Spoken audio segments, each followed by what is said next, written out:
तो हेलो बच्चों, कैसे हैं आप? अच्छे हैं, वेरी गुड। तो देखिए बच्चों, आज हम आपके लिए एक नया वीडियो लेके आए हैं और एक नई क्लास लेके आए हैं। और इस क्लास का टॉपिक है फाइनेंशियल मैनेजमेंट। और ये फाइनेंशियल मैनेजमेंट आपका चैप्टर नंबर 9 है, आपका बिजनेस स्टडीज का 12th क्लास का। और इसमें जो आपका जो टॉपिक है वो है आज बेसिकली हमारा फाइनेंशियल मैनेजमेंट के ऑब्जेक्टिव्स। और हमारा सेकंड जो टॉपिक होगा वो होगा फाइनेंशियल प्लानिंग और फाइनेंशियल प्लानिंग कॉन्सेप्ट एंड उसका ऑब्जेक्टिव, राइट। तो ये हमारा आज क्लास 2 बच्चे। इससे पहले हमारी क्लास 1 हो चुकी है जिसमें आप फाइनेंशियल मैनेजमेंट की डेफिनेशन, कॉन्सेप्ट एंड उसकी इंपॉर्टेंस देख चुके हैं, रोल वगैरह। और आज हम इसके देखेंगे ऑब्जेक्टिव्स एंड फाइनेंशियल प्लानिंग। ठीक है बच्चे, तो बिना देरी किए हम क्लास स्टार्ट करते हैं। और उससे पहले आप फटाफट अपने पेन और कॉपी रेडी कर लीजिए ताकि आप फटाफट इसको नोट डाउन करते रहिए। और मैं दोबारा से आपसे रिक्वेस्ट कर रहा हूँ कि जो भी आपको मैं बिजनेस स्टडीज की क्लास में जो करवाता हूँ उसको आप साथ साथ इसकी जो मेन जो मैं नोट्स बोर्ड पे लिखवाता हूँ आप इसको नोट डाउन करते रहिए ताकि आपको नोट्स प्रिपेयर करने में प्रॉब्लम ना हो और आपके प्रॉपर तरीके से नोट्स बनते रहे। ठीक है बच्चे, देखिए देरी न करते हुए क्लास स्टार्ट करते हैं फटाफट जल्दी जल्दी। तो देखिए सबसे पहले हम बात करते हैं ऑब्जेक्टिव्स की। लास्ट क्लास में हमने फाइनेंशियल मैनेजमेंट सीखा था। फाइनेंशियल मैनेजमेंट में हमने तीन एक्टिविटीज को थोड़ा थोड़ा देख लिया था जिसमें हमारा फाइनेंसिंग डिसीजन था। ये फाइनेंसिंग एक्टिविटी बोलते हैं इसको, financing decision, investment decision and dividend decision. तो हमारे बेसिकली 3 डिसीजन थे वहाँ पे और तीनों डिसीजन जो थे वो मैनेजमेंट फाइनेंशियल मैनेजमेंट के ही पार्ट थे। नाउ हम आज उसका देखेंगे ऑब्जेक्टिव कि मेनली ऑब्जेक्टिव क्या है। तो जो ऑब्जेक्टिव और रोल वगैरह जो हमने लास्ट टाइम सीखे थे, इसका रोल एंड इम्पोर्टेंस सीखा था, तो उसी से रिलेटेड इसका ऑब्जेक्टिव भी है, कोई यार डिफरेंस नहीं है। बट आपको याद तो करना पड़ेगा, लर्न तो करना पड़ेगा। तो उसका ऑब्जेक्टिव भी आप एक बार देख लीजिए फटाफट जल्दी। सबसे पहले इसको आप राइट डाउन कीजिए ताकि आपको प्रॉब्लम ना हो। तो आप इसे राइट डाउन कीजिए, मैं इसको रिपीट कर रहा हूँ। ऑब्जेक्टिव नंबर 1 होता है सबसे पहले ensuring availability of sufficient fund at reasonable cost। ठीक है बच्चे, पहला है हमारा ensuring availability of sufficient fund at reasonable cost। इसको क्या करना है, आपको राइट डाउन करना फटाफट जल्दी से, at reasonable cost। ठीक है बच्चे, इसी के बाद हम सेकंड वाला भी राइट डाउन कर देते हैं फटाफट। सेकंड हमारा है ensuring effective utilization of fund। ensuring effective utilization of fund। And बच्चे थर्ड में हमारा है ensuring सेफ्टी ऑफ फंड।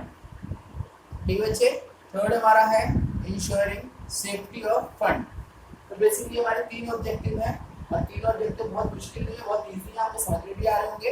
इसको हम और अच्छी तरीके से समझ लेते हैं। तो ये सबसे पहले जो हमारा है ensuring availability of sufficient fund eight reasonable cost. इसका मींस क्या है, देखिए हमारे जो फंड के जो रेज करने की जो सोर्सेज है वो डिफरेंट है। आप बैंक से भी सोर्स, बैंक का आपका सोर्स होता है जहाँ पे आप बैंक लोन ले सकते हैं, शॉर्ट टर्म या लॉन्ग टर्म आप ले सकते हैं। आपके पास शेयर्स आप इशू कर सकते हैं, आप डिवेंचर इशू कर सकते हैं, ठीक है।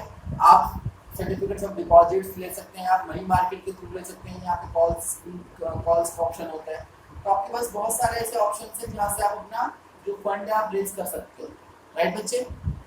आप क्रेडिटर से, लेंडर से, काफी सारे आपके ऐसे सोर्सेज जहाँ से आप मनी रेज कर सकते हो, अपना कैपिटल रेज कर सकते हो। बट फंड रेज करते वक्त आपको सबसे पहले जो मेन जो प्रायोरिटी होती है वो क्या होती है, जो कॉस्ट ऑफ द फंड होती है, जो कॉस्ट ऑफ द कैपिटल जो आप रेज कर रहे हो वो क्या होनी चाहिए, हमेशा रीजनेबल होनी चाहिए। अगर वो आपकी ज़्यादा होगी कॉस्ट तो आपका हमेशा जो बिजनेस कभी प्रॉफिट अर्न नहीं कर पाएगा। तो हमेशा हमें क्या देखना, तो सबसे पहले कि जो भी हमारी जो फंड की अवेलेबिलिटी हो रही है, जहाँ से हम फंड ले रहे हैं, वो हमेशा क्या होना चाहिए, तो सफिशिएंट होना चाहिए, यानी कम नहीं होना चाहिए और ज़्यादा भी नहीं होना चाहिए, बैलेंस होना चाहिए, यानी सफिशिएंट होना चाहिए। अगर कम हुआ तो आपको शॉर्टेज ऑफ फंड की प्रॉब्लम आएगी, जिससे आपका जो प्रोजेक्ट है या फिर जो भी आपका टारगेट है पूरा अचीव नहीं हो पाएगा। और अगर ज़्यादा हुआ तो सरप्लस अमाउंट आ जाएगा, वो आपका वेस्टेज ऑफ अमाउंट जाएगा, यानी यहाँ पे वहाँ पर आपके बहुत एक्सपेंसेस भी हो जाएंगे और आपका अमाउंट का जो प्रोक्योरमेंट है वो सही से नहीं हो पाएगा। ठीक है बच्चे, तो यहाँ पे बेसिकली हमारा क्या होता है कि ensuring the availability of the fund eight reasonable cost, यानी फंड प्रॉपर होना चाहिए और वो रीजनेबल कॉस्ट होना चाहिए। उसका जो कॉस्ट ऑफ द कैपिटल यानी उसको हमें इंटरेस्ट, डिविडेंड कुछ भी हमें देना पड़ रहा है वो ज़्यादा नहीं होना चाहिए।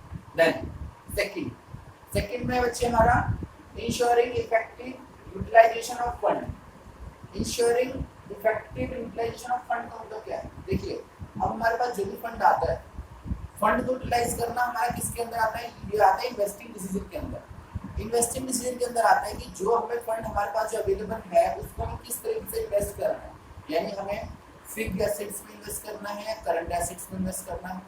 फिक्स्ड एसेट्स में इन्वेस्टमेंट करने के लिए हम क्या बोलते हैं? कैपिटल बजटिंग, जो आप आगे पढ़ोगे।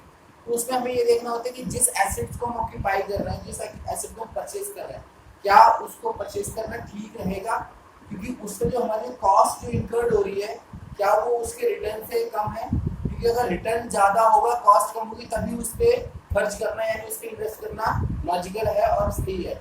अगर उस पर कॉस्ट हमारी ज़्यादा होगी और रिटर्न कम होगा उस एसेट पे, तो उसका जो इन्वेस्टमेंट वो हमारे लिए कोई वैल्यूबल नहीं है, इवन वो हमारे लिए उल्टा लायबिलिटी ही क्रिएट हो जाएगा। तो इसलिए हमें सबसे पहले क्या देखना होता है? Ensuring effective utilization of fund, कि हमें उस फंड को प्रॉपर तरीके से as a working capital use करना है, यानी करंट एसेट्स और करंट लायबिलिटी में उसे इन्वेस्टमेंट करनी है, या उसको फिक्स्ड एसेट्स में यानी कैपिटल बजटिंग के थ्रू उसको इन्वेस्टमेंट करनी है। तो ये सारी चीजें हमें वहाँ पर देखनी होगी। थर्ड में आपका आता है ensuring safety of fund. Ensuring safety of fund का मतलब ये होता है कि हमें सेफ्टी किस लिए? प्रेजेंट और फ्यूचर, यानी हमें फ्यूचर में भी देखना होता है कि अगर हमें सडनली कभी एकदम से कभी फंड की रिक्वायरमेंट पड़ गई तो क्या हमें प्रॉपर फंड अवेलेबल हो जाएगा? उसके लिए हमें क्या करना होता है कि अभी जो हमारे पास फंड है उसका एक पोर्शन एज अ रिजर्व वो हमें री इन्वेस्टमेंट के लिए या फिर प्रॉफिट मेकिंग के लिए हमें वो क्या करना होता है? रखना होता है। जैसे आप घर में हमारे पापा वगैरह मम्मी वगैरह एक रिजर्व बना के रखती है ना, ये बच्चे के लिए पढ़ाई के लिए, ये ट्यूशन फीस के लिए अलग से फंड बना दिया, ये स्कूल फीस के लिए हमने अलग से फंड बना दिया। कोई भी ऐसा कोई इमरजेंसी आती है तो वहाँ पर एक हमारा एक फंड होता है। ऐसे ही कंपनी और बिजनेस के अंदर भी एक फंड होना चाहिए, जो कि इन फ्यूचर अगर कभी भी आपको सडनली या फिर इन एन इमरजेंसी अगर कोई भी आपको रिक्वायरमेंट आती है तो वो उसको मीट आउट कर सके, उसको हम फुलफिल कर सके। तो बेसिकली ये तो हमारा ऑब्जेक्टिव ऑफ फाइनेंशियल प्लानिंग। ठीक है, अभी हमारा नेक्स्ट टॉपिक आता है फाइनेंशियल प्लानिंग। फाइनेंशियल प्लानिंग देखिए बहुत ज़्यादा डिफरेंस नहीं है फाइनेंशियल मैनेजमेंट से। Actually financial planning is a part of financial management, क्योंकि फाइनेंशियल मैनेजमेंट तो बहुत बिगर टर्म है, उसके अंदर बहुत सारी चीज़ें आती हैं, बट फाइनेंशियल प्लानिंग जो फाइनेंशियल मैनेजमेंट का एक छोटा सा एक पार्ट है, जहाँ पर बेसिकली फाइनेंस को प्लान करते हैं कि हमें कितना फाइनेंस चाहिए किसी पर्टिकुलर एक्टिविटी के लिए या फिर किसी पर्टिकुलर प्रोजेक्ट के लिए, हमें उसके सोर्सेज क्या होने चाहिए ताकि हमें जो कॉस्ट ऑफ द कैपिटल है वो ज़्यादा ना पड़े, प्लस हमें उस फंड को बचा के कैसे रखना है फ्यूचर के लिए, उसका प्रोपोर्शन कैसे डिसाइड करना है, कितना हमें अभी खर्च करना है, कितना फ्यूचर के लिए रखना है। ठीक है, तो यहाँ पर हम बेसिकली जो फंड का जो परफॉर्मेंस है, जो फंड का ग्रोथ है, जो फंड का इन्वेस्टमेंट है, हमें बेसिकली प्लानिंग के अंदर वो डिसाइड करना होगा। ठीक है बच्चे, तो ये बेसिकली हमारा क्या है? फाइनेंशियल प्लानिंग है। फाइनेंशियल प्लानिंग में हमें फंड किस तरह से, कितना रिक्वायरमेंट है, कितने सोर्सेज हैं, किन किन सोर्सेज का हमें यूज करना है और कौन से सोर्सेज का हमें यूज नहीं करना है, ये सारी चीजें हमारी फाइनेंशियल प्लानिंग के अंदर होती है। तो आओ इसको हम थोड़ा टेक्निकल टर्म से भी सीख लेते हैं और इसको आप फटाफट राइट डाउन करते रहिएगा साथ साथ। The process of estimating the fund, the process of estimating the fund requirement of a business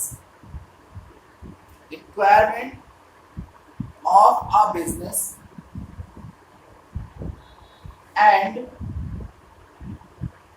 specifying the sources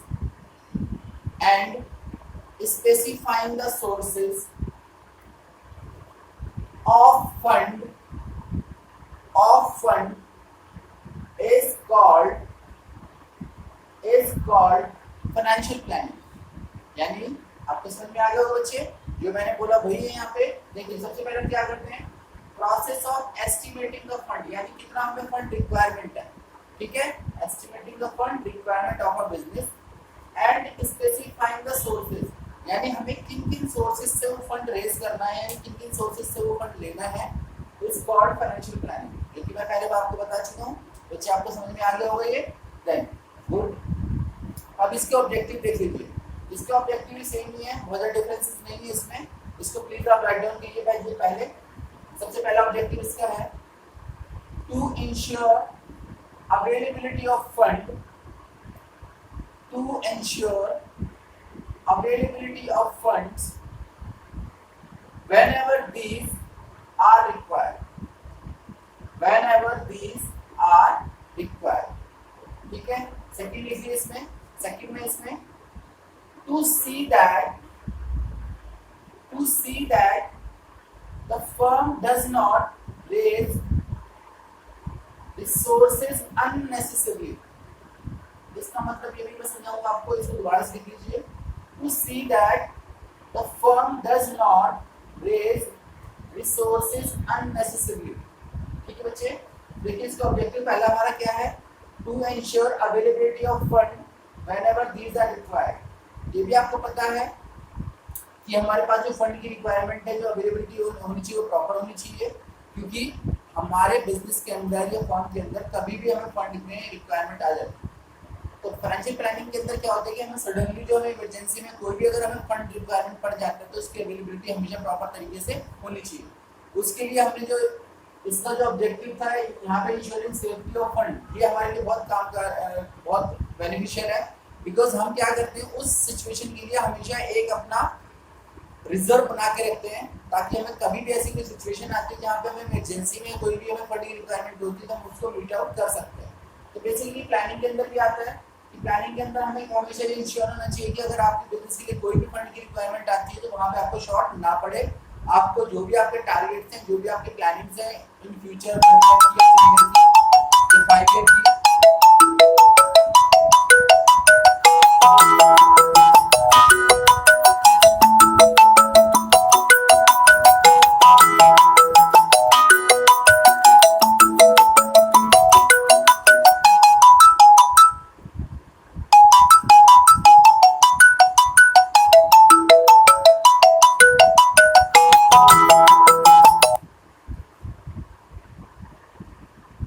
जो भी हमारी जो प्लानिंग है वो आपका 1 ईयर का भी हो सकता है, 2 ईयर का भी हो सकता है, 3 ईयर का भी हो सकता है। वो डिपेंड करता है कंपनी की फाइनेंशियल प्लानिंग कैसे बनाते हैं, उनका बजट कितने टाइम का होता है। तो उन सब प्लानिंग्स को मीट आउट करने के लिए वहाँ पर हमारे पास क्या होना चाहिए, to ensure the availability of fund whenever these are required. यानी हमें हमेशा हमारे पास एक मिनिमम फंड होना चाहिए जो कि हमें इन फ्यूचर सभी हमारी जो रिक्वायरमेंट्स को क्या कर सके, फुलफिल कर सके। ठीक है बच्चे, एंड द सेकंड है हमारा, सेकंड वन में क्या है, to see that the firm does not raise resources unnecessary. देखिए बच्चे क्या होता है, हमारे पास हर कंपनी के पास फंड रेज करने के डिफरेंट रिसोर्सेज होते हैं। ठीक है, अब सपोज करो कि आपके पास आपको पैसे की जरूरत है और आपके पास एक इंडिविजुअल है, पर्सन है ए बी सी, आपके पास 3 लोग हैं, आप ए बी सी से लोन ले सकते हो। बट आपको अगर आप केवल ए से लोन लेते हो तो आपकी रिक्वायरमेंट फुलफिल हो जाती है। बट आपने क्या किया, आपको तो पता है ना कि आपको तो ए बी सी तीनों से लोन मिल जाएगा, तो आपने क्या सोचा कि मैं एक काम करता हूँ, ए से भी ले लेता हूँ, बी से भी ले लेता हूँ, सी से भी ले लेता हूँ।